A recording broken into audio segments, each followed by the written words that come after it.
and welcome to a very hot edition of the Nikki Maduro Show. I'm Nikki Maduro. She's Kim McAllister. I hope you're staying cool because it's going to be a hot day around the Bay Area. Make sure you hit that thumbs up button and that subscribe button so you don't miss a moment. We are going through a heat wave all this week, depending on when you're watching this. If you're watching this on Wednesday, it's going to be a hot one pretty much all around. I mean, pretty much the West Coast is going to be hot today and this whole entire week. But here in the Bay Area, some of the counties in Northern California, you may lose your power. So hopefully you guys are able to watch the show. I don't know. There's a map. I know SF Gate has it. There's a map if you can see, but 8 counties. Let's see. Colusa, Glen, Lake, Napa, Shasta, Solano, Tehama, and Yolo. You guys are possibly going to lose power or getting power back on if you've already lost it. So, because this whole entire week, it's the PSPS. It's the public PSPS. Safety Power Shutoff. Yeah. Yeah. You can see the areas in yellow. That's where the likely power shutoff will happen. Yeah, buddy. It's not everybody in all of those counties. It's kind of, a few thousand here, a few thousand there. But if it's your refrigerator and your air conditioning when it's more than 100 degrees out, if you happen to have AC, I don't, but some people do, especially in areas that are this hot. Like, look at that up by Red Bluff and oh God, 12,000 people they're saying may lose their power or have lost their power during this PSPS. We're also seeing that story about how our power bills are going to be going down a little bit during these hot summer months. Don't buy it. This was all part of their plan. It's just always listen to Loretta Lynch. This dip was already factored in. It doesn't mean crap. Your bills are going straight up. So don't even get comfortable. It's all a load of crap. But yeah, I think that if I paid for PG&E and then they turned off my power and are planning all this, it's better than wildfires though. So we don't want the wildfires. We've already seen some. I didn't tell this story last weekend. So my friend lives down in the San Martin area. It's like near Gilroy, a little south of Gilroy. And all of a sudden I'm scrolling the news as I often do. And they're like, oh, they're evacuating homes due to a wildfire in San Martin. And I'm like, are you? So I text my friend. I'm like, are you home? And she's like, no, she was up in Martinez. And I was like, oh, well, they're and her street name was on there. But I mean, her street can be long, you know what I mean? And then, but they had a cross street that wasn't far, it was a couple blocks down. Scary. Yeah, totally scary. So I'm assuming her house was fine. I never actually I'm assuming if it wasn't, I would have heard from her. But yeah, it's very, very scary. Things happen in a moment notice. A couple of days ago, there was a big rig carrying a propane tank that overturned in Morgan Hill, caused a little grass fire. I'm like, that's fabulous. Can we not have that happen? It didn't cause any real big destruction. But these are the things we have to watch out for here in summertime, fire time in California. So hopefully you're staying cool as we head towards 4th of July tomorrow. We've got a fire that's going right now that's threatening hydroelectric power facilities. Oh, that's this one is in the good. Sierra. No, this is called the Basin Fire. And it is in the Sierra. Now it's in the a national forest. It's in the Kings River area of Balch Camp. But apparently there are hydroelectric power facilities there. That's not good. That power grid infrastructure that supplies electricity to much of California. They're focused on that area. There were some people that had to leave the area that were under evacuation orders.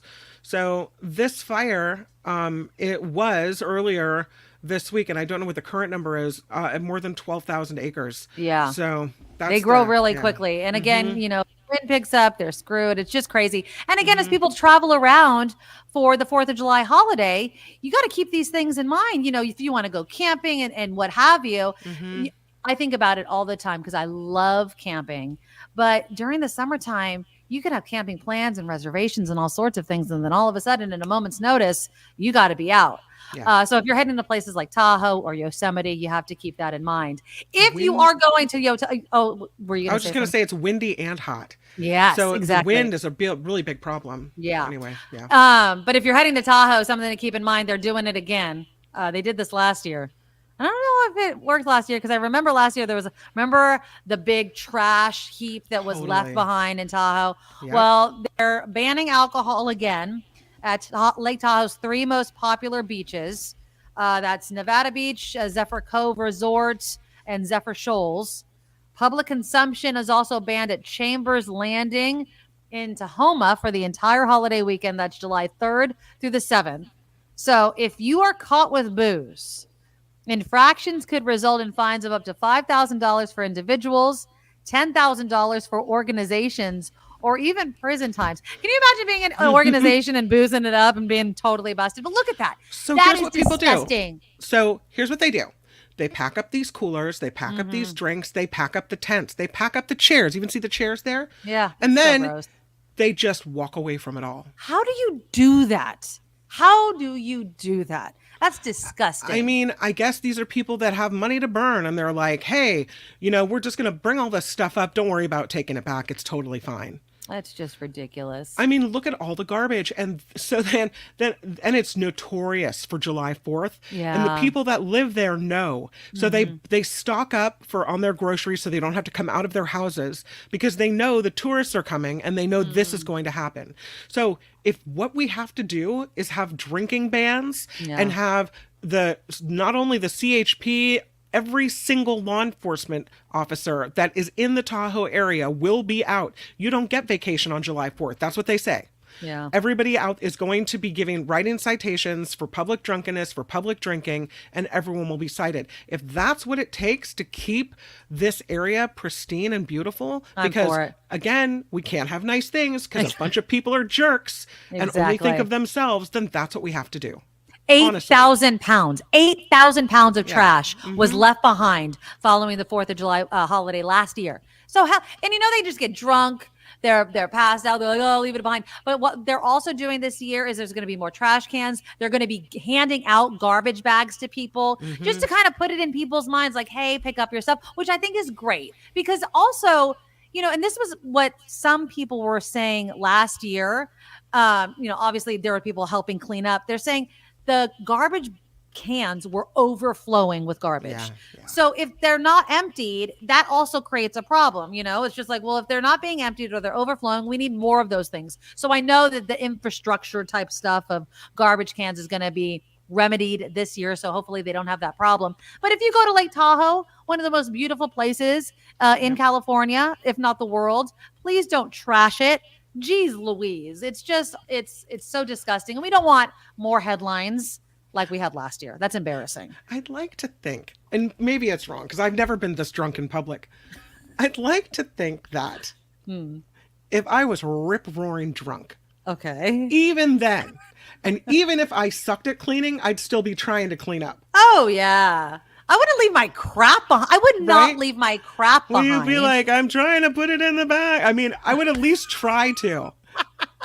Who wants to see a drunk Kim McAllister cleaning? My husband makes fun of me because whenever we've stayed at like a cabin in Tahoe or whatever, I clean before the people. I don't want them to have an impression of our family. Yes.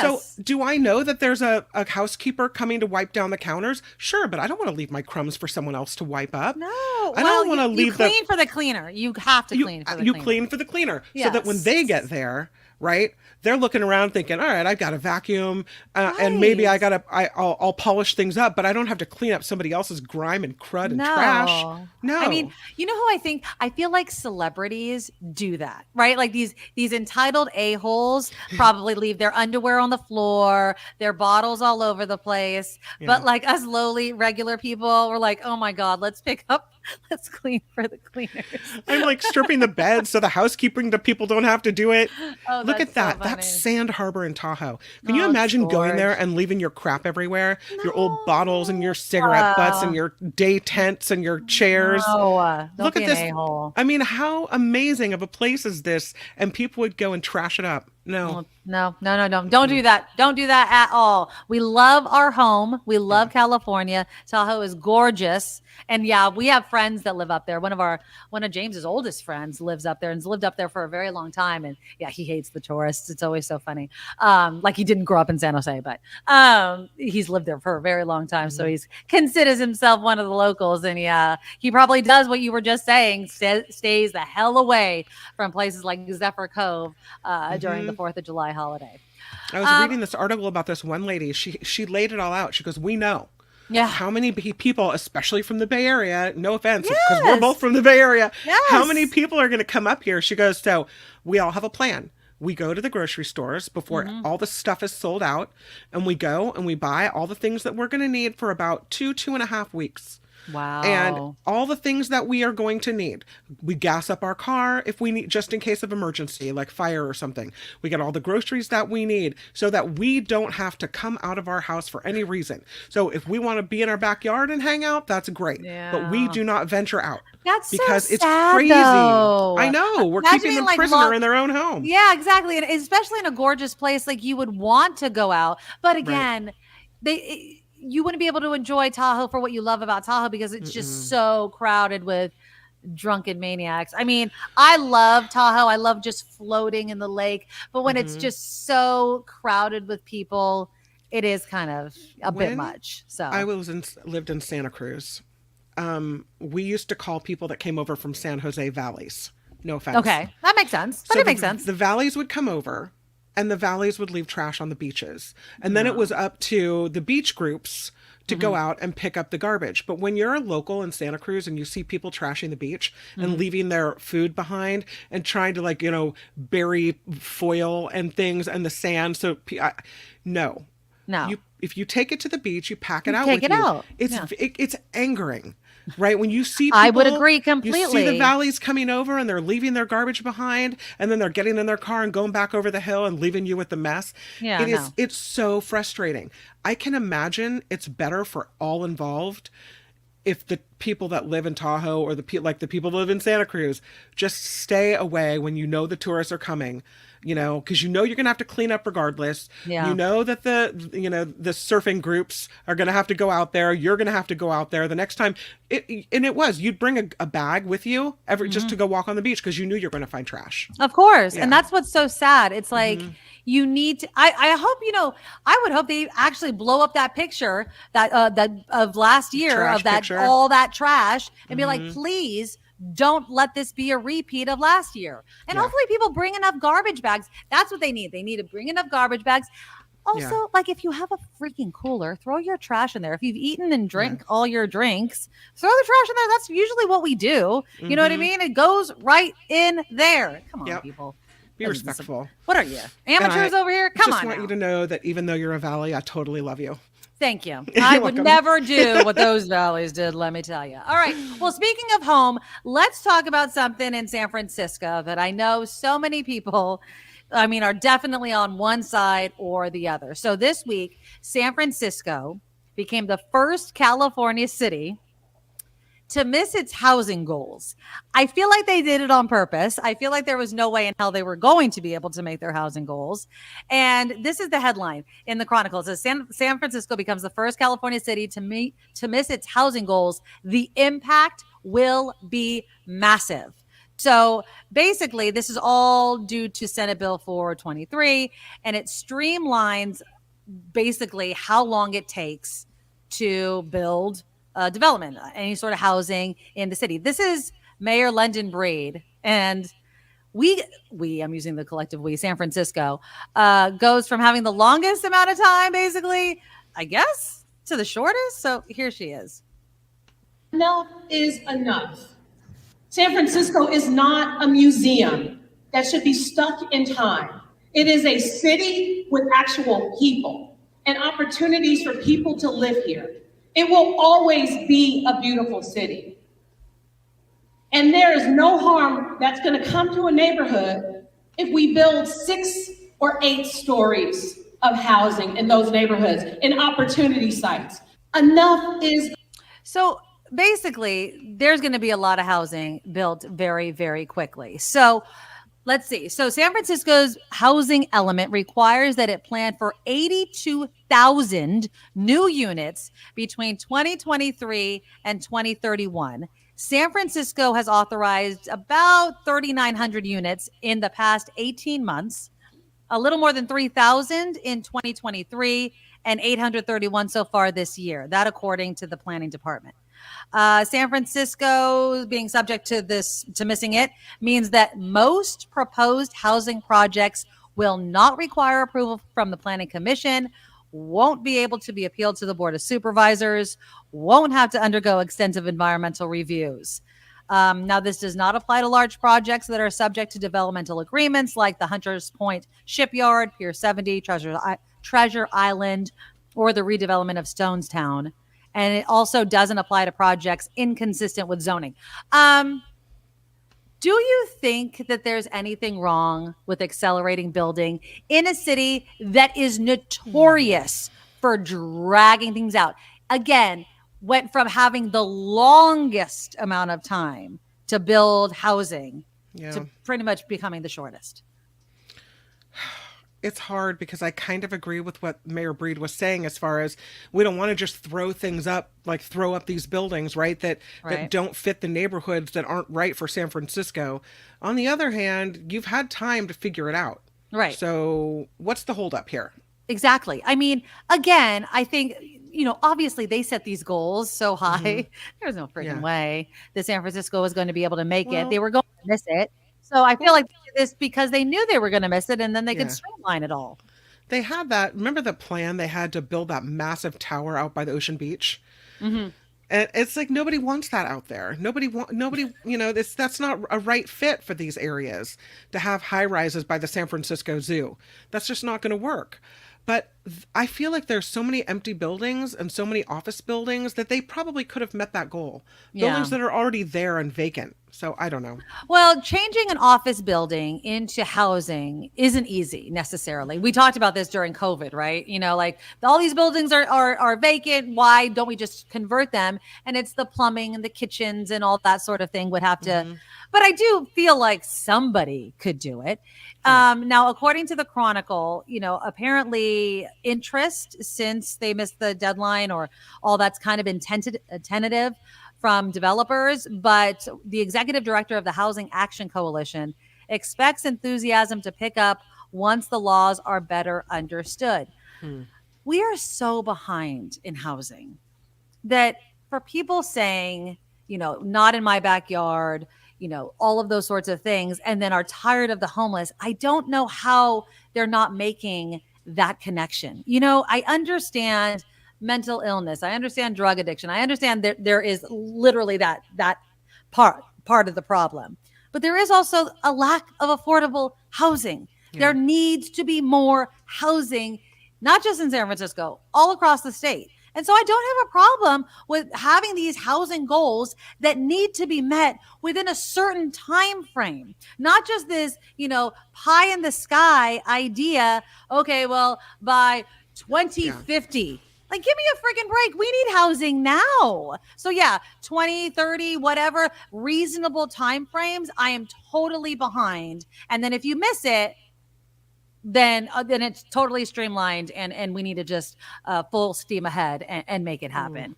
But I think people are going to be pissed. Yeah, I think they're going to be pissed as well. But imagine your neighborhood. I mean, would you want a big high rise going up to six story office or apartment building going there? I don't feel like, I think that people automatically go to worst case scenario, right? I think that, and I understand why they do that, all right? But I also think that you just also get used to things. Yeah. San Francisco didn't always look the way San Francisco looked. San Jose sure as hell didn't always look the way it looked. We got used to a neighborhood here, a building there, all sorts of things. And yes, maybe you liked it and maybe you didn't. But things change. And that is the only constant. And I know people hate when I say that. And I go back in the comments and you guys vilify me for saying this. But what is the other option? You can hold on for dear life and say, I don't want that high rise. I don't want that housing until you're blue in the face. But the truth of the matter is, you can help and maybe move to other areas. That's an option. But if San Jose has the jobs and San Jose has all the things that people like and people want to live here, then they're going to have to build new housing. I don't know what the other answer is. And it's a tough pill to swallow, but cities change, they grow, they go up, and I don't see anything wrong with it. I mean, look at New York City, Manhattan. I mean, we're major cities. We're not talking about, and then I don't think we even talked about this but I'm going to throw this in because it totally freaking pissed me off, even though they approved it. The freaking housing for the farmers in Half Moon Bay, right? Those a-holes that talked out against it, even though they approved it, thank God. Oh, it's going to go against the freaking aesthetics of Half Moon Bay. Are you effing kidding me right now? They should be ashamed of themselves, ashamed of themselves. Half Moon Bay depends on farmers. California depends on farmers. And they were crying and standing shoulder to shoulder with these farmers after that tragedy that happened. And they, oh, how can these farmers live in such terrible conditions? We need to do something for these farmers. And all of a sudden, they see a building that's 1 or 2 stories tall. I think it was like 6 stories tall. Mm-hmm. Oh, that's too high. Screw you. You'll get used to it. You know what I mean? Like, it would be the tallest building, and it would be the tallest building in Half Moon Bay. They'll get used to it. Half Moon Bay is a sleepy little agricultural community. It's not a high-rise kind of place. Agricultural community. Right. So build them houses, build them condos, build them something else. They don't want to build them condos. They don't want to. We they don't want to build them. About this before too. I agree with, but they don't want to build them houses. I get that you need new houses and you need places for people to live, and you need good places for people to live. But I don't think that means that you have to slap up a 6-story apartment building. You can do it and keep the flavor of the area. I think you can design a building that will go with the aesthetic of it. It's not like it's going to be this ugly ass building. You can make something that looks beautiful, that's the same color or whatever of other buildings, but it is a bit rich for an agricultural, you said it yourself, community to deny housing to the people that do the blood, sweat, and tears work for that community. On this, and we why? agree. Because they're rich and they don't want to see it. And it's total BS. And it's classist. It's so awful. And it brings out the ugliness in people. I mean, I listened to the meeting when they were deciding it. And again, they did approve the building. And they were just like, it's just too high. Now, again, if they were willing to build houses for all of the farm workers, sure, I would have supported that as well, but they weren't. Mm-hmm. That's not on the table. That was not on the table. Do you think that they were going to build single family homes for all of these farm workers? No, but maybe 2-story apartment buildings, maybe something that was more in keeping with, the way that Half Moon Bay looks. Well, there's apartment buildings in Half Moon Bay and El Granada. So obviously I don't know who put forth the building plan, but that wasn't on the table. And I just feel like if you support these people as much as you say you do, then work with them. You know what I mean? But I was just really irked by the whole entire thing. And again, it goes back to my earlier comment. You get used to things. You can work on design and aesthetics. I looked at Santa Cruz. So if you go to the boardwalk right now, they're completely doing opposite the boardwalk, all of these buildings. And there's a bunch of new facades going up. And there's this older type building. And I was there with my mother-in-law recently. And she says, I really hope that they're going to redo the facade as it was and as it looks right now. And I'm like, I hope they do too. But I don't know if they're going to. They might not. And that sucks. But change happens. People buy land and they do what they want with it. And we do lose history. And there's some people that hate it. And I hate it too. But unless you're rich enough and can buy the land and convince people to keep it the way it is, that's just what happens. And I know that sucks. And I'm not trying to be like cold-hearted about it, but that's literally what has happened this whole entire time. Throughout history, it has happened. We are on land that has changed every generation of our lives. So, it sucks, but I do think that I would choose housing for people over aesthetics. I have a story for you. Oh, okay, go. You ready for it? Yeah, I'm here for it. Prince Harry. Oh, Prince Harry. Oh no, he won an award. Okay. He was going to be honored with the Pat Tillman Award for service at the July 11th ESPY Awards at the Dolby Theater.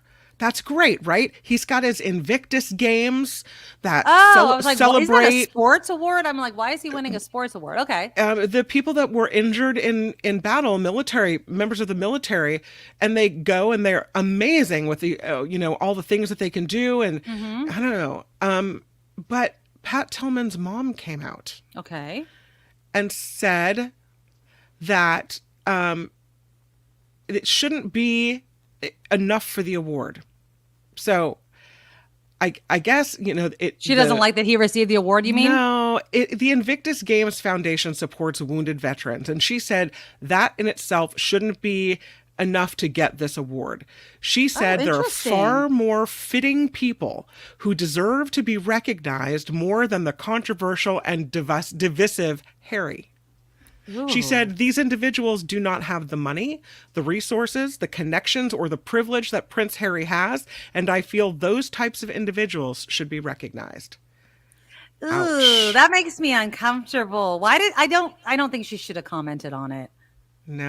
That makes me feel uncomfortable, right? I mean, Well, is she now- consulted all the time with the? I mean, I don't know the history of giving out the award, so if she's consulted often, that's one thing.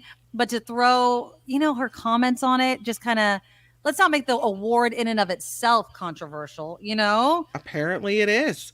So ESPN is defending their selection of Prince Harry, and they're not really responding to that. But Yeah. And now there are online petitions calling for a new Pat Tillman Award winner.